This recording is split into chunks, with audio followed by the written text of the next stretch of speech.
بسم اللہ الرحمن الرحیم۔ السلام علیکم معزز طلبہ کرام، آپ سب کیسے ہیں؟ آج ہم اصول الشاشی کے سبق نمبر 48 کو پڑھیں گے۔ آج کے سبق کا عنوان ہے صریح اور کنایہ کا بیان۔ آج ہم ایک نئی فصل کا آغاز کرنے لگے ہیں۔ مصنف علیہ الرحمہ آج کی عبارت فصل فی الصریح والکنایۃ سے شروع کرنے لگے ہیں۔ آئیے سب سے پہلے عبارت پڑھتے ہیں اور اس کے ترجمہ کرنے کے بعد مزید سبق کی طرف بڑھتے ہیں۔ مصنف علیہ الرحمہ لکھتے ہیں فصل فی الصریح والکنایۃ، یہ فصل صریح اور کنایہ کے بارے میں ہے۔ الصریح لفظ یکون المراد به ظاہرا، صریح وہ لفظ ہے کہ جس کی مراد ظاہر ہو۔ کقولہ بعت و اشتریت، جیسا کہ کسی شخص کا کہنا بعت میں نے بیچا، و اشتریت اور میں نے خریدا، و امثالہ اور اسی کی مثل دیگر بھی کئی مثالیں۔ وحکمہ اور صریح کا حکم یہ ہے کہ انہ یوجب ثبوت معناہ بأی طریق کان من اخبار او نعت او نداء، صریح کا حکم یہ ہے کہ اپنے معنی کے ثبوت کو واجب کرتا ہے جس طریقہ پر بھی ہو، اخبار کے طریقہ پر ہو یا نعت یعنی صفت کے طریقہ پر ہو یا ندا کے طریقہ پر ہو۔ ومن حکمہ انہ یستغنی عن النیت، اور اس کے حکم میں سے یہ بات بھی ہے کہ یہ نیت سے مستغنی ہوتا ہے، بے پرواہ ہوتا ہے۔ یہ تھی ہماری عبارت اور اس کا ترجمہ۔ اب یہ سبق کی وضاحت کی طرف بڑھتے ہیں۔ سب سے پہلے تو مصنف علیہ الرحمہ نے فصل فی الصریح والکنایۃ سے صریح اور کنایہ کی ابحاث کا تذکرہ شروع کیا۔ اس سے قبل مصنف علیہ الرحمہ نے کتاب اللہ کی دوسری تقسیم یعنی استعمال کے لحاظ سے 4 اقسام میں سے حقیقت اور مجاز کو تفصیلاً بیان کیا۔ ان کی فراغت کے بعد صریح اور کنایہ کی تحقیق پیش کر رہے ہیں۔ سب سے پہلے تو ایک یہ وہم ہو سکتا ہے کہ ان دونوں کو ایک ہی فصل میں جمع کیوں کیا گیا، حالانکہ صریح الگ مفہوم رکھتا ہے، کنایہ کی اپنی ایک بحث ہے، تو ان دونوں کو ایک ہی سبق میں ایک ہی فصل میں کس لیے جمع کیا گیا؟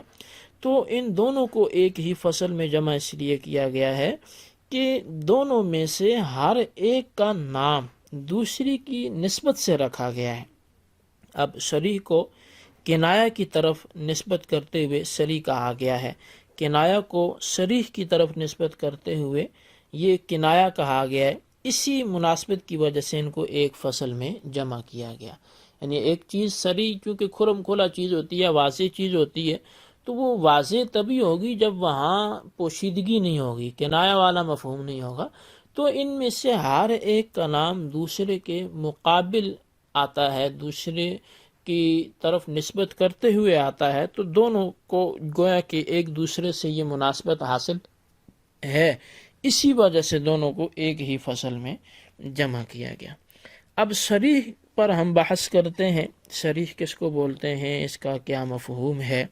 تو صریح کا لغوی لحاظ سے اگر معنی کیا جائے تو یہ صفت مشبہ کا صیغہ ہے اور اس کا معنی واضح ہونا ہے، اور اس کا اصطلاحی معنی جو مصنف علیہ الرحمہ نے بھی بیان کیا ہے وہ ہے الصریح لفظ یکون المراد به ظاہرا، کہ صریح وہ لفظ ہے کہ جس کی مراد لفظ کے بولتے ہی ظاہر ہو جائے۔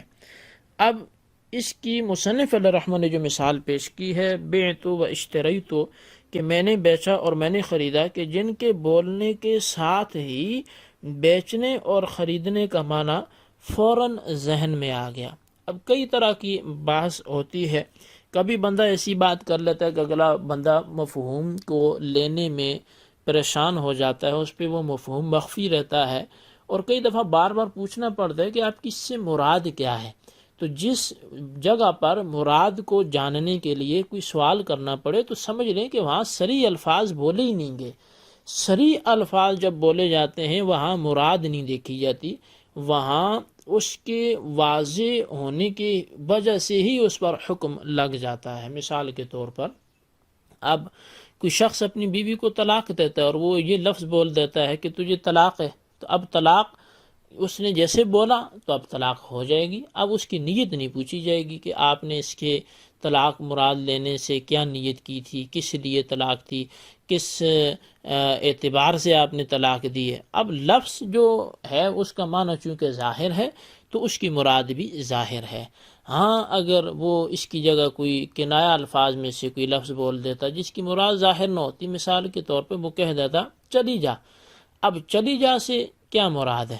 تو یہاں ایک سوال ہو سکتا ہے نا کہ چلی جا سے مراد کیا ہے. تو جہاں سوال پوچھ کر اگلے سے وضاحت طلب کی جائے وہاں پھر صراحت نہیں رہتی، وہ پھر صریح لفظ نہیں رہتا. تو اب وہ جواب میں کہے گا کہ چلی جا سے میری مراد گھر سے باہر چلی جا، کمرے سے باہر چلی جا، میری زندگی سے باہر چلی جا، نکاح کی حدود سے باہر نکالنا مراد تھا. کیا تھا؟ تو وہ نیت پہ ڈیپینڈ کرے گا، اور اگر مذاکرہ طلاق وغیرہ نہ ہوا تو نیت اس سے پوچھ کر اسی کے اعتبار سے حکم لگے گا. تو بہرحال جو شرع کا اصطلاحی معنی ہے وہ یہ ہے کہ وہ لفظ کی جس کی مراد ظاہر ہو. اب یہاں پر ایک اعتراض ہوتا ہے کہ جی شرع کی تعریف جو ہے وہ دخول غیر سے مانے نہیں ہے. مانے اس لیے نہیں ہے کہ جس طرح صریح میں ظہور کا معنی ہوتا ہے اسی طرح کتاب اللہ کی تیسری جو تقسیم ہے ظہور کے لحاظ سے کہ ظاہر، نص، مفسر، محکم، ان میں بھی ظہور کا معنی ہوتا ہے. حالانکہ تعریف کا جامع اور معنی ہونا ضروری ہے. جب اس میں ظہور کا معنی ہے تو پھر دوسرے میں ظہور کا معنی نہیں آنا چاہیے. اس کا ہم جواب یہ دیں گے کہ شرع کی تعریف دخول غیر سے معنی ہے، اس میں کسی اور کی قید لگانے کی ضرورت نہیں ہے کہ جس سے ظاہر، نص وغیرہ کا نکالنا مقصود ہو، مفقود ہو. کوئی ایسی شرط لگانے کی ضرورت نہیں ہے کہ جس سے ظاہر، نص وغیرہ کو نکالنا مفقود ہو، کیونکہ صریح میں ظہور اور لحاظ سے ہے جبکہ ظاہر، نص اور مفسر، محکم وغیرہ میں ظہور وہ اور لحاظ سے ہے. اور یہ ضابطہ ہے کہ حیثیت کے بدلنے سے حکم بدل جاتا ہے. صریح میں ظہور کثرت استعمال کے لحاظ سے جبکہ نص میں ظہور نفس کلام کی وجہ سے، اور نص میں جو ہے ظہور وہ کلام کی سوق کی وجہ سے، کلام کو چلانے کی وجہ سے ہے، اور محکم متکلم کے بیان کی وجہ سے ہے. لہذا صریح کی تعریف دخول غیر سے معنی ہے. اہم بات یہ ہے کہ ظاہر، نص وغیرہ اقسام صریح کی قسیم نہیں ہے، لہٰذا ان کا اجتماع جائز ہے. اگر انہی کی قسیم ہوتی تو چلیں پھر قسیم الشیء کا اس اجتماع جو ہوتا ہے وہ جائز نہ ہوتا، لیکن وہ ان کی قسیمیں نہیں ہیں تو لہٰذا ان کا اجتماع بھی جائز ہے. یہ تو دوسری تقسیم کی اقسام تھی. بلکہ صریح اور کنایہ کی جن کو حقیقت و مجاز کی قسیم سمجھا جاتا ہے، حالانکہ یہ حقیقت و مجاز کی قسیم نہیں ہے، کیونکہ صریح اور کنایہ میں سے ہر ایک حقیقت اور مجاز کے ساتھ جمع ہوتے ہیں. لہٰذا صریح کے تحت جو ہیں وہ کثیر اقسام جو ہیں وہ داخل ہیں. مشترک بعد از طویل بھی داخل ہے، مجاز مع قرینہ بھی داخل ہے، مجاز متعارف بھی داخل ہے، حقیقت مستعملہ بھی داخل ہے. ظہور کی 4 اقسام جو ہیں ظاہر، نص، مفسر، محکم وہ بھی داخل ہیں. اب صریح کے حکم کی طرف ہم بڑھتے ہیں. صریح کا حکم کیا ہے؟ تو صریح کے 2 حکم یہاں بیان کیے گئے ہیں. پہلا یہ ہے کہ الصریح یوجب ثبوت معناہ بأی طریق کان من اخبار او نعت او نداء، کہ صریح کا حکم یہ ہے کہ وہ اپنے معنی کو ہر جہت سے ثابت کرتا ہے، چاہے وہ خبر کے ذریعے سے ہو یا وہ نعت کے ذریعے سے ہو یا وہ ندا کے ذریعے سے ہو. دوسرا حکم یہ بیان کیا گیا کہ ہوا یستغنی عن النیت، کہ صریح جو ہے وہ اپنے ثبوت میں نیت کا محتاج نہیں ہوتا. اب خلاصہ کلام یہ ہے کہ لفظ صریح خود معنی کے قائم مقام ہے. لہذا اگر کوئی شخص سبحان اللہ، ماشاء اللہ کہنا چاہ رہا تھا مگر زبان سے بے ساختہ امراتی طالقن یا انتی طالقن نکل گیا تو طلاق واقع ہو جائے گی، اگرچہ اس کی طلاق دینے کی نیت نہ تھی.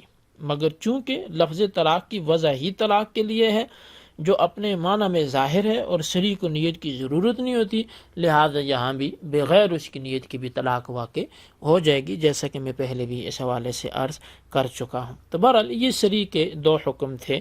تو اب یہاں پہ ایک چھوٹا سا ہم پر اعتراض کیا جا سکتا ہے. ہم اسی اعتراض جو آپ کو کور کرتے ہوئے اپنے سبق کو اختتام کی طرف لے کے جاتے ہیں اعتراض یہ ہو سکتا ہے کہ جب صریح تعویل و نیت کا محتاج نہیں ہے تو جب کوئی شخص قاضی کے پاس جا کر زنا کا اقرار کر لے تو قاضی کہتے ہیں کہ کیا تو نے بوسہ دیا ہوگا یا چھوا ہوگا، حالانکہ زنا کا اقرار صریح ہے، تو پھر اس میں تعویل کیوں کی جا رہی ہے؟ جب صراحتاً ایک بندہ اقرار کر رہا ہے تو پھر اس میں مزید سوالات کی گنجائش تو نہیں ہونی چاہیے۔ تو لہٰذا آپ اپنے ہی صریح کے حکم کے جو مفہوم ہے صریح کے حکم کا، اس کے متضاد آپ چل رہے ہیں۔ اس کا ہم جواب یہ دیتے ہیں کہ صریح کا جو حکم ہے وہ مسلم ہے، اس میں کوئی ڈاؤٹ نہیں ہے، لیکن یہ بات ذہن میں رکھیں کہ قاضی کے ہاں صریح میں تعویل نہیں کی جا رہی بلکہ تعلیم کا انکار ہے، اور تعلیم کا انکار اس وقت ہوتا ہے کہ جب جرم کا ثبوت شرائط پر پورا نہ اترتا ہو، کیونکہ شک و شبہات سے حدیں ساقط ہو جاتی ہیں۔ یہ مشہور حدود کا قاعدہ ہے کہ جو شکوک و شبہات ہیں ان کی وجہ سے حدود ساقط ہو جاتی ہیں، تو وہاں اس وجہ سے سوالات ہوتے ہیں، نہ کہ اس وجہ سے کہ صریح میں تعویل آ گئی یا صریح میں کہیں ابہام آ گیا، ایسا نہیں ہوتا۔ بہرحال یہ ہمارا آج کا سبق تھا۔ آج کے سبق میں ہم نے صریح کی تعریف پڑھی، اس کے لغوی اصطلاحی معنی پڑھے، اور اس کے بعد صریح کے ہم نے 2 احکامات پڑھے، کچھ اعتراض جواب بھی پڑھے۔